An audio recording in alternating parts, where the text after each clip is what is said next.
পাহাড়ের গিরিপথ দিয়ে হাঁটতেছে, এমন সময় আকাশ থেকে বৃষ্টির গম গম শুরু হয়ে গিয়েছে। আকাশের মধ্যে বিদ্যুৎ চমকাচ্ছে, মেঘের গর্জন শুরু হয়ে গিয়েছে, বৃষ্টি আসবে, মেঘে আকাশ কালো হয়ে গিয়েছে। এমন সময় যুবকরা চিন্তা করলো, যদি আমরা পাহাড়ের উপরে দাঁড়িয়ে থাকি, পাহাড়ের গৃহপথে ফিসলা পথ দিয়ে আমরা এখানে দাঁড়িয়ে থাকতে পারবো না, দুর্ঘটনার সম্ভাবনা রয়েছে। এই জন্য তারা তিনজন মিলে একটা গুহার মধ্যে আশ্রয় নিয়েছে।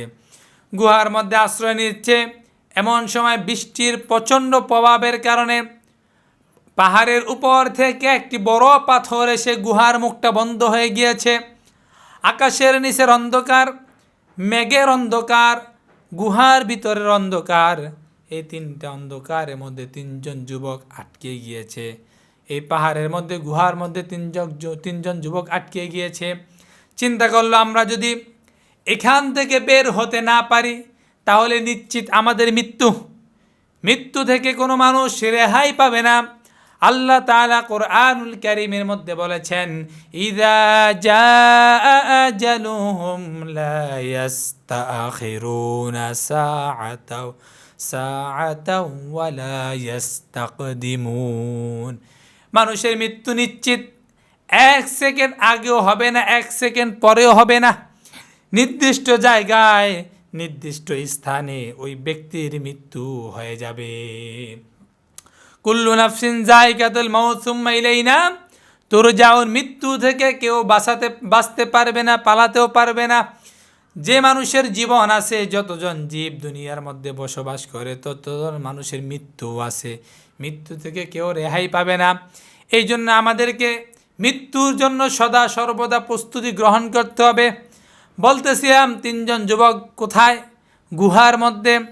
এই যুবক চিন্তা করলো, আমরা যদি এখান থেকে বের হতে না পারি, এই সময় তো কোনো ফোনের যুগ ছিল না, আমি যে ফোন করে কাউকে বলবো যে আমি গুহার মধ্যে আটকিয়ে আছি। পাহাড়ের মধ্যে অনেক মানুষ ঠিক মতন যায়ও না, অথবা যেই জায়গায় আটকিয়েছে মানুষ জীবনে এখানে নাও আসতে পারে। কী করে বাঁচতে পারে? নিশ্চিত তাদের মৃত্যু একেবারে অনিবার্য হয়ে গিয়েছে। একজন যুবক দাঁড়িয়ে বলল, বাইরে আমাদের তো মৃত্যু নিশ্চিত, কিন্তু আমরা যেহেতু মুসলমান, ঈমান এনেছি, কালিমা পড়েছি লা ইলাহা ইল্লাল্লাহু মুহাম্মাদুর রাসূলুল্লাহ, যেহেতু কালিমা পড়েছি, আমাদের রব একজন আছে, আমাদের মালিক একজন আছে। কেউ যেটা দেখে না সেটা দেখে আল্লাহ, কেউ যেটা জানে না সেটাও জানে আল্লাহ, কেউ যেটা দিতে পারে না সেটাও দিতে পারে আল্লাহ।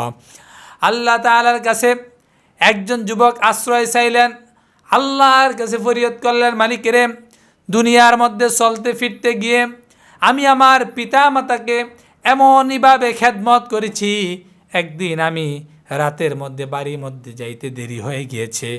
এমন সময় আমি গিয়ে দেখলাম আমার মা ঘুমিয়ে আছে, বাবা ঘুমিয়ে আছে, আমার সন্তানগুলো খিদার জন্য ছটফট করতেছে। আমি দুধ দহন করলাম, দুধ দহন করলে তাকে জাল দিলাম, মায়ের উদরে গেলাম, মায়ের মাথার সামনে গেলাম, গিয়ে দেখলাম মা ঘুমিয়ে আছে। চিন্তা করলাম, মাকে যদি ডাক দেই, মাকে যদি ঘুম থেকে জাগাই, তাহলে বেয়াদুফি হয়ে যাবে। সারা রাত আমি মায়ের শিওরের পাশে গ্লাস নিয়ে দাঁড়িয়েছিলাম। আমার স্ত্রী পুত্রগুলো বলেছিল, তোমার মা যদি উঠে তাহলে খাবার খাবে। আমি মাকে না খাবার দিয়ে কখনো আমি ছেলে সন্তানদেরকে খাবার দেই না।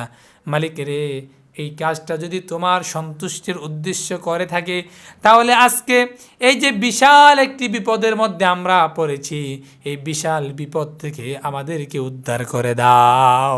দোয়া করতে দেরি হয়ে গিয়েছে, পাথরটা এই গুহার মুখ থেকে 3 ভাগের 1 ভাগ সরতে দেরি হয় না। আজকে যুবকরা আমাদের পিতামাতার খেদমত করতে চায় না। পিতামাতা যে কত বড় একটা নিয়ামত, এটা বুঝতে চায় না। পিতামাতার খেদমত করে না, পিতামাতাদেরকে আজকে বৃদ্ধাশ্রমে রেখে দেয়।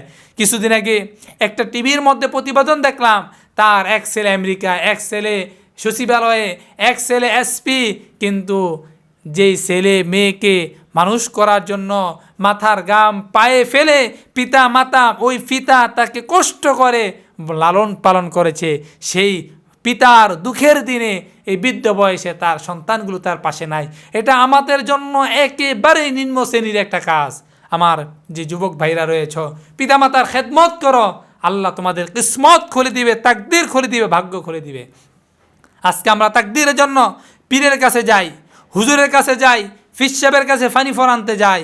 কারো ফানি ফরা তোমার দরকার হবে না, শুধু মায়ের দোয়া নাও, বাবার দোয়া নাও, তোমার জীবনের ভাগ্য তাকদীর পরিবর্তন হয়ে যাবে।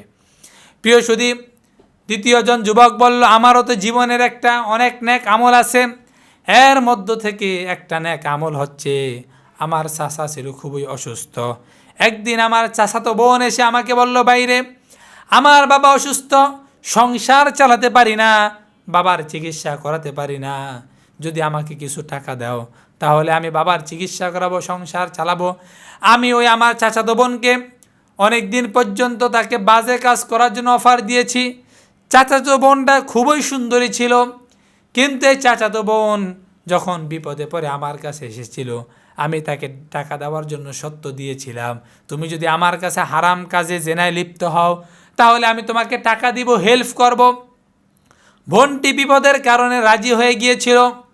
আমি যখন তাকে টাকা দিলাম, তার কাছে গেলাম, যাওয়ার পরে যখন দরজা আটকিয়ে দিলাম, একই রুমের মধ্যে দুইজন প্রবেশ করলাম। এই সময় দেখলাম চাচাতো বোনের চোখ থেকে পানি পড়তেছে। আমি বললাম, বোন রে, কেন তোমার চোখ থেকে পানি পড়তেছে?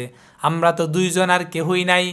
বোন চিৎকার দিয়ে বলল, ভাই ইন্নী আখাফুল্লাহ, আমি আল্লাহকে ভয় করি, জীবনে জীবনে কাউকে ভয় করি না, কিন্তু একজনকে আমি ভয় করি, তিনি হচ্ছেন আল্লাহ।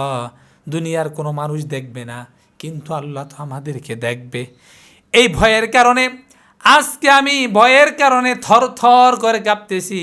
বাইরে আজকে যদি আমাকে মাফ করে দাও, আমাকে যদি এখান থেকে রেহাই দিয়ে দাও, আল্লাহ তাআলা তোমাকে উত্তম জিনিস দান করবে।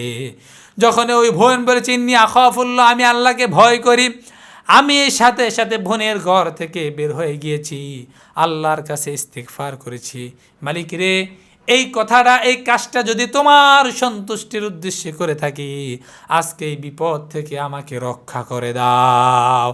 এই দোয়া করতে দেরি হয়ে গিয়েছে, পাথরটা আর একটু সরে যেতে দেরি হয় না। আজকে কত যুবক জিনার অপার না পেয়েও মেয়েদের পিছনে তারা জিনা করতেছে, জিনার মধ্যে লিপ্ত হতেছে।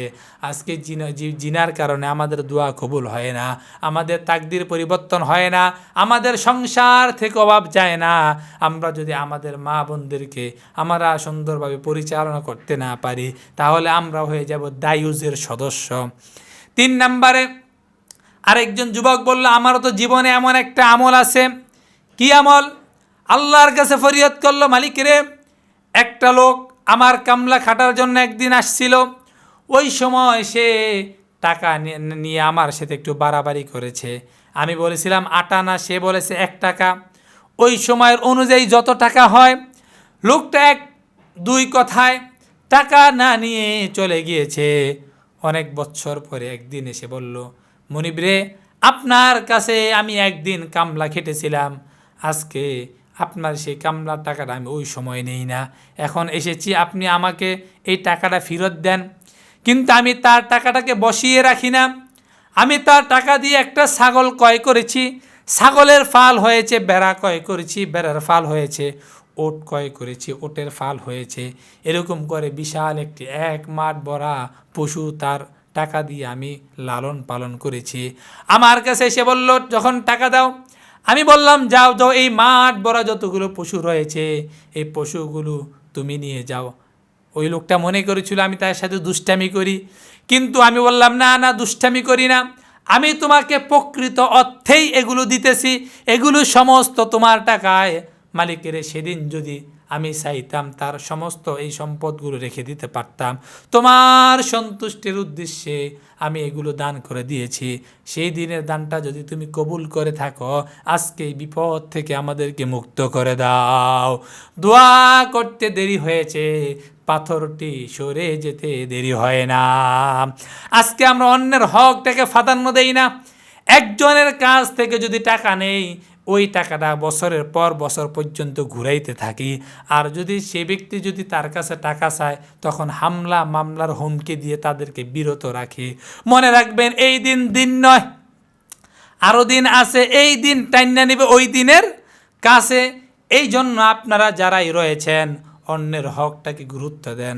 টাকা নিয়েছেন টাকা দিয়ে দেন, অর্থ নিয়েছেন সম্পদ নিয়েছেন, বাকি খেয়েছেন, টাকা নিয়েছেন, ব্যবসা করেছেন, যাই কিছু করেন না কেন যথাসময়ে পরিবর্তন করে দেন।